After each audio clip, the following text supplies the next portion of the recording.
Hello mga suki, magandang umaga. So for today's video ay ipapakita ko po sa inyo ang aking mga pa-order. So ito ay mga rush order kasi kagabi pa lang nag-chat ang ating customer. So ang unang ginawa ko dyan ay nagadgad ako ng kamuting kahoy kasi po bala ko sana ay ipapabenta ko yan sa asawa ko doon sa kanilang tuda. Kaso hindi na po makaya ng oras, kaya yung order na lang ng kamuting kahoy, yun na lang aking ginawa. Kasi meron pa po akong pa-order na pang 10 a.m. So, hindi ko na mahabol yung oras dahil late na ako nagising. Akala ko magigising ako ng mga 3 a.m.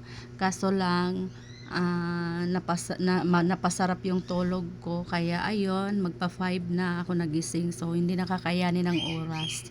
So, ayun guys, ginawa ko lang yung order ng ating kapitbahay.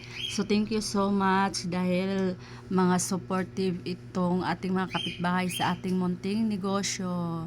So ayan yung order ng ating customer, yung ham and cheese dynamite, yung putong kamuting kahoy, tapos tsaka mayroon pa po siyang 50 pieces na Shanghai, tsaka small size na biko. So, ang ginawa ko lang dyan is lagyan lang natin yung sili na green. Pagkatapos natin linisin, lagyan lang natin ng ham at saka cheese. Tapos babalutin na natin ng wrapper. Make sure lang na naka-gloves kayo kasi maanghang po yung sili. Then, repeat the process lang po mga soke. At thank you rin kay Manang Flor sa laging pag-recommend sa akin sa aming mga kapitbahay kasi siya po yung mas maraming kakilala dito kasi matagal na po siya nakatira dito at syempre malakas po siya dito, charot. Yun lang, magpatuloy na po tayo sa ating ginagawa. Happy lang ako kasi mga supportive yung ating mga kapitbahay dito. Nag-order sila sa akin ng mga merienda, mga pod bundle, mga bilao bundle. So, thank you so much. Then, ayun, hindi pa rin ako tapos sa ating pagbabalot dyan dahil 20 pieces po ang order ng ating client for today's video.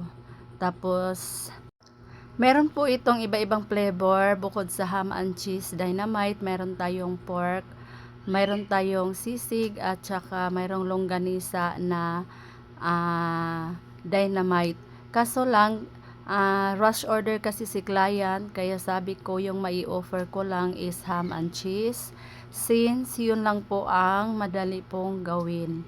Kasi nagchat siya sa akin is gabi na po and the need niya ng tomorrow ng 10 a.m. So wala na po akong time na mamalengke.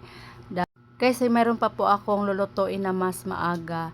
And then pagkatapos ay ayan, hindi ko na na-video, na-i-deliver ko na po yung puto, kamuting kahoy. And then pagka-uwi sa bahay ay inasikaso ko naman yung ating tatlong bilao na order din ng ating kapitbahay. Yan pong ginagawa ko ay biko. Maglalagay po tayo ng toppings na latik. So, ito po ay kakilala din ni Manang na umu-order sa akin. So, thank you talaga dahil sa inyo ay nagkaroon po ako ng another client. So, dadamihan natin ng latik kasi isa po ito sa nagpapasarap ng ating biko.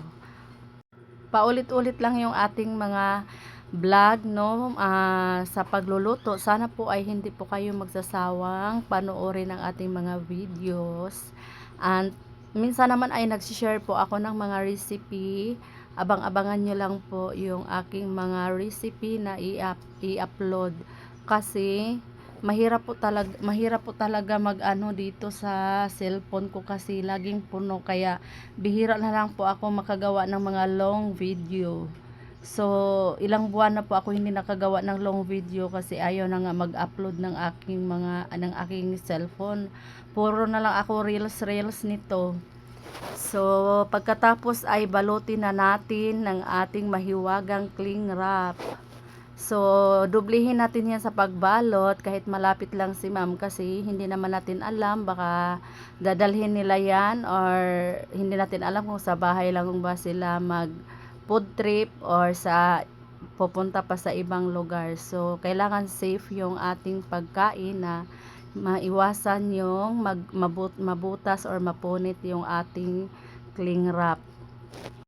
And thankful din ako sa nag-order sa atin ngayon kasi wala po siyang kahirap-hirap makausap, madaling kausap mga suki.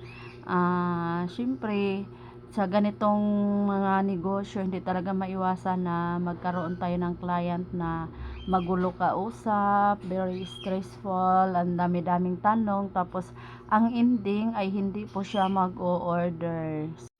Ako naman ay willing naman ako magsagot na kahit anong tanong po basta kaya ko pong sagutin, no. So ang nakakaano lang doon is yung ang haba-haba na ng convo nyo, tapos ang ending hindi pala tuloy. Iwan ko kung trip lang ng customer na yon na magtanong lang siya ng magtanong. Actually, okay lang naman yun kasi rights naman nila yon na magtanong, no?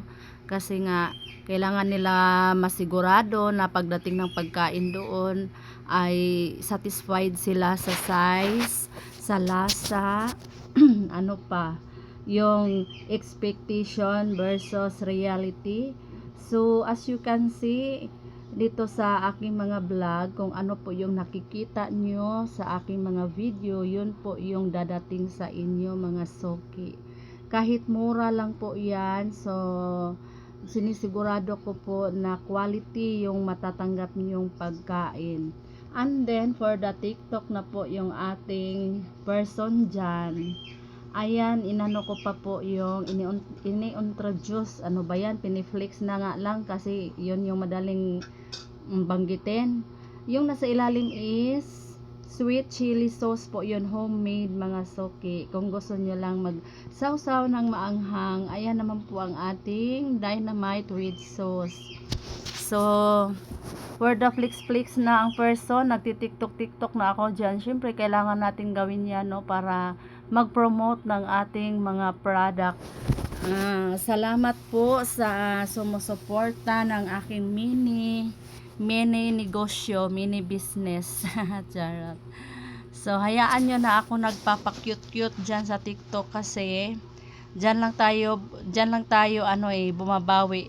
Kasi paghaharap lang tayo sa TikTok, biglang kikinis yung mukha natin. So, hayaan nyo na kasi hindi naman natin afford na magpa-botox. And thank you for watching.